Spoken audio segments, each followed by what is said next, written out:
And he's currently in Damascus and joins us now. Danny, thank you for joining us here on BBC World News. First of all, can I just ask, what did you see and hear when those missiles were coming down? Well, in the middle of the evening on Saturday, at around 4:30, a series of different strikes awoken me and the rest of Damascus.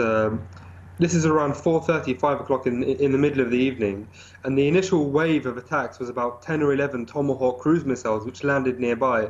And as you can imagine, the initial wave took everyone by shock. No one really understood what was happening. The initial moments were one of panic, one of surprise, not expecting the US to attack.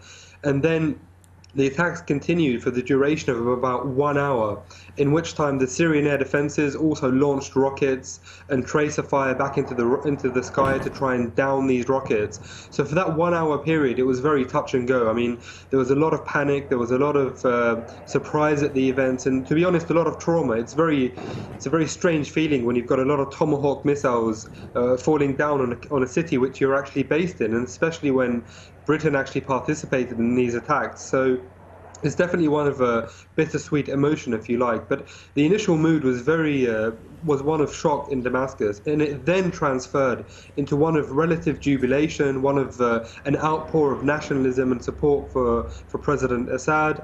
You had a lot of pro-government rallies and protests denouncing the United States. So the mood in Damascus in the initial hours shifted from one of shock and one of surprise and trauma to one of jubilation, essentially sending a message to the United States that these were limited strikes and that we're still here in Damascus. So it's definitely a message which can be transferred or relayed as defiance to the three Western powers who attacked Syria in the early hours of Saturday.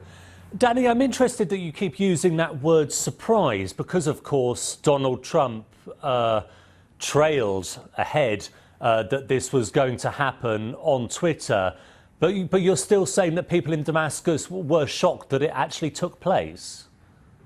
Well, if you look at the chronological time frame of how this happened, you had the first 3 or 4 days after the alleged chemical weapons attack. There was a big, if you like, narrative calling for war and immediate and intense strikes on Syria. Now, after a few days, this began to die down a bit. You had different statements coming out of the US, a few backtracking tweets by President Trump, and it looked like Russian diplomacy and American diplomacy would take this on board and find some sort of rapprochement.